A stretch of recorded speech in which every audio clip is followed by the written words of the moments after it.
Welcome to NFL World, where the NFL starts and ends. I'm your host, Jacob, and welcome to the NFL Dream, where we're going to head to the NFC West now and talk about the San Francisco 49ers. So, a lot has happened that isn't here. I have to describe that because there's been injuries, there's been guys moved, guys having injury settlements and been moved off. I'll try to keep it as much as I can.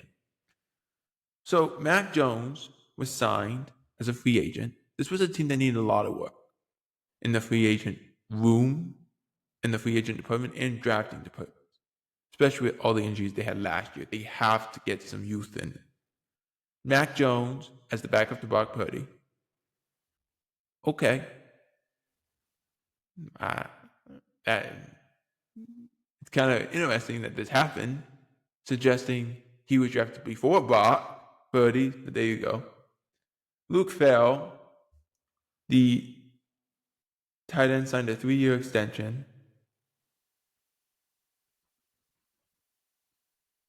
to provide tight end depth. That's how they described it, tight end depth. Demarcus Robinson signed a 2-year deal. He's not going to play. I actually verified he is not going. He's on the team, but he's not going to play the first 3 games. There was a lot of this going on, and we'll talk about it in a little bit. Luke Gifford is a special teamer. Trey Brown adds to the secondary. Richie Grant, Jason Pinnock are both secondary pieces as well. Grant's a safety, Pinnock is a corner. I think it's pronounced Siren, but it might be Siron. I don't know exactly the pronunciation. If so, I apologize. But Neal, he's a veteran corner who helps on special teams. These players, except Pinnock, maybe Trey Brown, I can't be for sure, but Gifford and Neal, special teamers. They're not their actual position. We all say, well, they're linebackers. They're not linebackers. Or in the case of Neal, he's a corner. He's not a corner. He's a special teamer. They just had to label him as something. So they did. John Weeks is the long snapper they signed. Andre Dillard was added to be an offensive lineman and help the offensive line. He actually got released off an injury designation. So basically how this works is you get put on injury reserve, and depending on if there's an actual injury or if they just don't want to deal with you anymore, they can offer you an injury settlement, which basically say, hey, take our money and go away. That's what they did. Dallas Flowers, the cornerback, he also bolsters the secondary. And Nicholas, I think he's Petit Fale. He's an offensive lineman, so he helps out in the offensive line.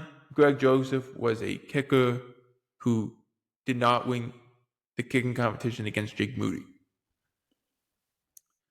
The UDFAs, because they didn't show it on the draft thing, are here as well. Stone Blayton, the linebacker. Corey Minor, the running back.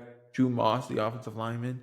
Isaiah Nair, the wide receiver. Jacob Robinson, the cornerback. And Sebastian Valdez, the defensive lineman. All the UDFA. They signed 6. Pretty decent amount. Normally you go to 10. Some go more, some go less. In this case, it was less. Of the draft picks, they had a lot of draft picks. I think they nailed the first 2 in Michael Williams, the edge from Georgia. He kind of got nicked up last year at college, and he's been a little nicked up during camp. We'll see if he goes week 1. I believe he will, but it's not verified. Alfred Collins, I like, the defensive tackle from Texas. They nailed that, in my opinion. They did a nice job. This is your Javon Hargrave replacement. And to me, Hargrave, when you lost him, that was a big part of your defensive line. Collins is a big man. He's a run stopper. Don't ask him to pass rush. That's not really his game. He can do a little bit, but that's not his game. Run stop, you're good there. In the third round, Nick Martin, the linebacker from Oklahoma State. Don't know much about him, but you did need a linebacker to replace a couple linebackers you lost in free agency, which we will get to. Upton Stout, the cornerback from Western Kentucky here. I almost said Western Connecticut. From Western Kentucky. First of all, great name. Great name. I liked him. I really liked him coming out of college. He just went to a very small school. That was the issue. He's not a big guy. He's a little small, but he's a tackler. You put him in the slot, he can do slot stuff. He's just not big, and he went to a small school. So the fact he got picked out, the 100th pick in the draft, that was surprising, but it's a good player, and I do like that move. CJ West, the defensive tackle from Indiana in the 4th round. Also Jordan Watkins, the wide receiver from Ole Miss. Watkins is supposed to take place of Deebo Samuel, which if you know about the Deebo Samuel stuff and you don't live under a rock, that's going to be supposedly the replacement. We'll see on that. We'll talk about that a little bit later. Jordan James, the running back from Oregon. I didn't love him coming out of college. I thought he was fine, but I didn't love him. This is another name I'm probably going to mispronounce. Marquez, I think it's Segal, the safety from Kansas State. Okay, I don't know much about him, but you did need a safety after losing Hufanga. We'll talk about that in a second. Then you had none in the 6th round. No picks in the 6th round. You had 3 in the 7th round. Curtis Wark, the quarterback from Indiana. I don't know why I said that so weird. Connor Colby, the offensive guard from Iowa. And Junior Bergen, the wide receiver from Montana. Each of them I don't know much about. I don't know much about them. What I can tell you is any team that drafts a quarterback in round 7, they're looking either for a gem, like a Brock Purdy, or they're looking for a piece that they could trade for later. Or even it's as simple as, we needed a camp on him, and he's the guy. Sometimes that happens too. But in terms of all the pieces they drafted, I thought they did some good things. I thought there were some things that were but I thought they did some very nice things. Talking about those pieces that they lost in free agency, the biggest ones, I think, were Javon Hargrave. Losing Javon Hargrave was a big deal. He left. He was released after he tore his bicep last year. So he was gone, and he is gone. Charvarius Ward, we all understand why. If you don't know the reason, I encourage you to look it up. It's very sad. And I honestly was surprised he was even willing to come back to football for what happened to him and his family. So our thoughts and prayers are with him and his family, and will always be with his family for that tragedy that happened on that dreadful day. Dre Greenlaw and Demetrius Flanagan-Fowles both also left. Greenlaw and Hufanga, I can't say this first. I think it's Talanoa, but I'm not 100% certain. But Hufanga also went with Greenlaw to Denver. So that's a big loss, because those are the two guys who were the attitude, especially Greenlaw. He was the attitude of that defense. He brought them some fire.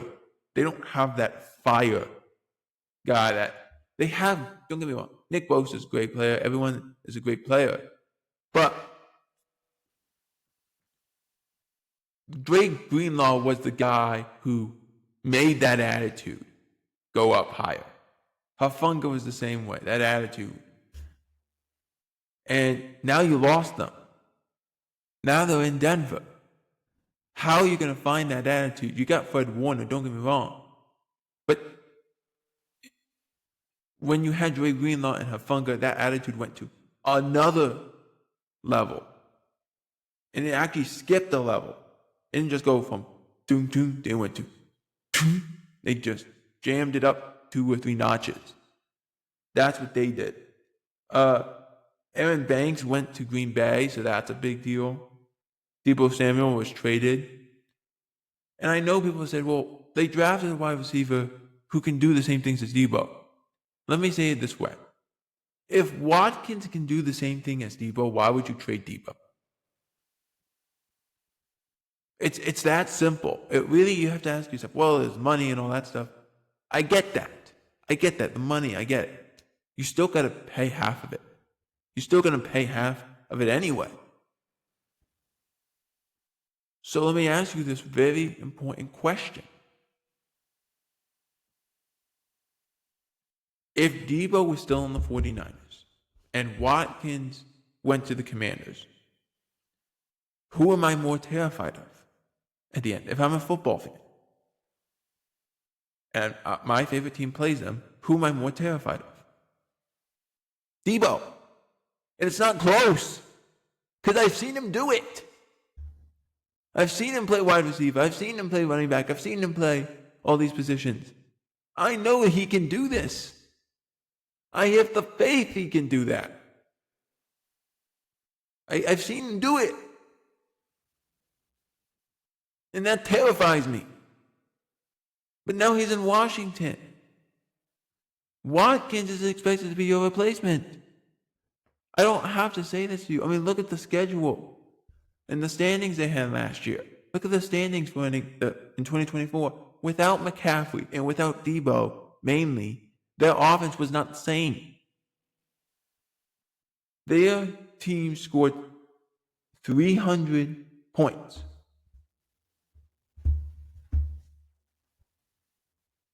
Which is not horrible, but they lost 11 games in the final 4.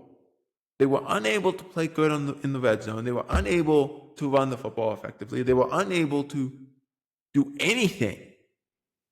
And you could see the problems they had. With no Deebo and no McCaffrey, except for 4 games, those were big losses. And when they did come back, they were so out of the flow of the offense, they were making mistakes. There's concerns about that. And I have the concern about that. That's always going to be a concern of mine. All I have to say is that. Look at their team. Look at their system. It's so easy to understand that Deebo and McCaffrey are such a big part of what they do that if they don't have them, it causes problems. Because an Ayuk can't do that. Demetrius Robinson can't do that. A Percival can't do that. Those are guys who can't do that. You need a special kind of player for that. And you didn't have them last year. And when you did have them, they were out of the flow of the offense. They were making mistakes. They caused issues. It didn't work. And then you trade the one guy away in Deebo Samuel to the Commanders. And say, well, we still got Christian McCaffrey. Yeah, you do. You do still have Christian McCaffrey.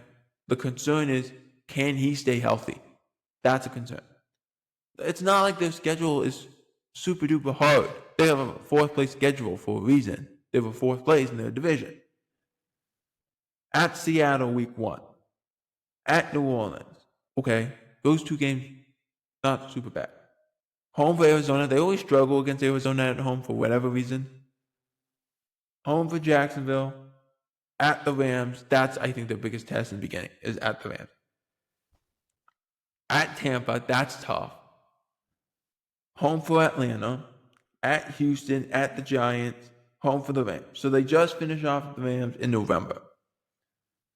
At Arizona. Okay, that's not going to be easy. Home for Carolina. I think Carolina will be better, but who knows. At Cleveland. Okay. Bye week in week 14. So it is late. It is very late. we'll see what happens on that front. Home for Tennessee after the bye week. Home at Indianapolis. Home for Chicago. Home for the Seattle. My record for them, this is a team that went 6-11 last year. If they have a healthy Christian McCaffrey, and I'm not saying they will, but I'm just saying, knock on wood, if they have a healthy Christian McCaffrey, they will win 11 games. They'll win 11 or 12 games, and they'll win their division. If McCaffrey gets injured in any way, I don't have the confidence they could go more than 8. I don't. So I got 2 here. With McCaffrey, they win 11 games. They go 11-6. Without him, without McCaffrey, they go 8-9. That's my prediction for the San Francisco 49ers. Let me know in the comments if you think I'm right. And also let me know, and it will be the pinned comment, does the San Francisco 49ers offense, talking about their offense, does it look better than it did from last year? For NFL World, I'm Jacob Hebert. Out.